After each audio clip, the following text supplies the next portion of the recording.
ये कलयुग के जीव हैं। इनका स्वभाव कैसा? प्राय न अल्पायु सब्बे कलव असी युगे जना मंद सुमंद मत्यो मंद भाग्य ही उपादिता। ये कलयुग के जीव हैं, ये अल्प आयुष हैं, इनकी आयु बहुत कम है और इनकी मति भी बहुत कम है। मंद सुमंद मतयो मंद भाग्य ही उपादिता। इनका भाग्य भी बड़ा कम है, इनकी बुद्धि भी बड़ी मंद है और आयु तो 100 वर्ष की है। कलयुग में जीवों की आयु 100 वर्ष की होती है, लेकिन 100 तक कोई पहुंचता है? होता है कोई 100 तक? कोई एक विरला पहुंचता है। 80-90 तक काम पूरा हो जाता है। लेकिन सबसे बड़ी आयु किसकी? बोलते जो प्राणी सतयुग में थे। सतयुग में कोई अलग प्राणी होते हैं क्या? ये हम ही आप ही सब इतने युगों से भटकते भटकते भटकते कभी कौन से युग में कभी कौन से युग में हमारा जन्म हो रहा है। सतयुग में प्राणियों की आयु 1 लाख वर्ष की थी। कितने वर्ष की? इतनी लंबी आयु। और उस युग में कृते यध्यातो विष्णु त्रेतम यजतो मखे द्वापर परिचर्यम कलो तत् कीर्तनात्।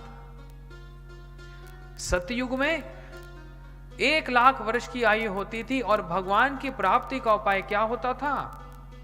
बोलते ध्यान करना। हजारों साल तपस्या में बैठ जाते थे, क्योंकि आयु ही 1 लाख साल की है। सतयुग के बाद आया त्रेता युग। 1 लाख में से एक पीछे वाला 0 हटा दो, कितने बचे? कितने बचे? त्रेता में आयु थी 10,000 वर्ष की। त्रेताम यजतो मखे। और त्रेताओं में भगवान की प्राप्ति का उपाय था यज्ञ करना। फिर आया द्वापर युग, 1 0 और हटा दो, कितनी बचे? 1000 वर्ष। भगवान की प्राप्ति का उपाय बड़े बड़े मंदिर बनाकर विग्रह स्थापित करके उनकी सेवा आराधना पूजा करना। द्वापर परिचर्यम। और फिर आया कलयुग, जिसको अभी कितने साल हो गए? कलयुग को आए हुए अभी 5500 साल हुए हैं। और कलयुग पूरा कितना है? 4,32,000 साल का। 4,32,000 वर्ष का कलयुग। और अभी कितना बीता? सिर्फ 5,500। अभी इतना और है। तो सोच लो, अभी से हाल है, आगे क्या होने वाला है। और आयु कितनी? 1 0 हटा दो 1000 में से, कितने बचे? 100 साल की। कलो तद कीर्तनात्। कलयुग में ध्यान तो लगता ही नहीं है। ध्यान करने बैठो, उसी समय सारी इधर उधर की बातें दिमाग में अपने आप आ जाती हैं। एक क्षण भी ध्यान लगता नहीं है। यज्ञ करने बैठो तो सामग्री ही शुद्ध नहीं है, यज्ञ करने वाला ही शुद्ध नहीं है, मंत्र उच्चारण भी शुद्ध नहीं है, सामग्री में घी इत्यादि में भी शुद्धता नहीं है। यह कलयुग की स्थिति है। और इतना समय और इतना धन भी किसी के पास नहीं कि भगवान की सेवा करेगा।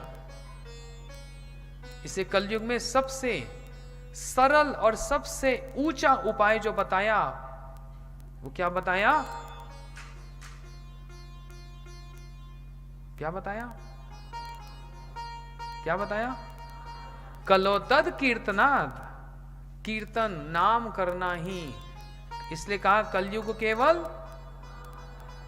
नाम के द्वारा ही। और उसी को ही सबसे बुद्धिमान व्यक्ति बोला गया कलयुग में। किसको बोला गया? कृष्णम वर्णम तुषा कृष्णम संगोपंग अस्त्र पाशतम यज्ञ संकीर्तन प्राय यजंती ही सुमेधसा। किसी को कहा जाए तुम बहुत बुद्धिमान हो, तो भागवत जी उसको कहती है सुमेधसा। क्या कहती हैं? सुमेधसा। क्या कहती हैं?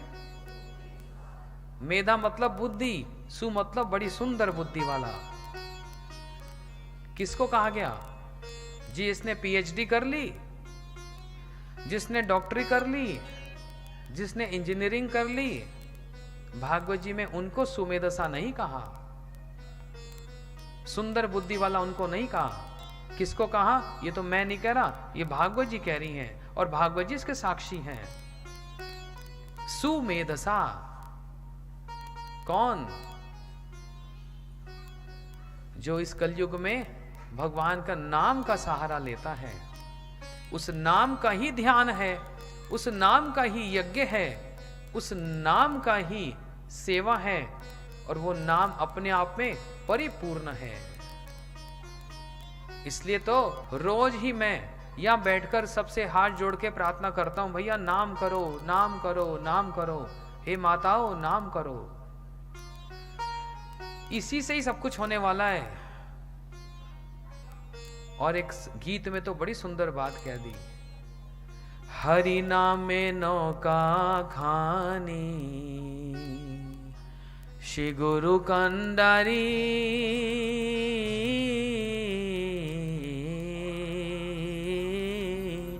श्री गुरु कंडारी।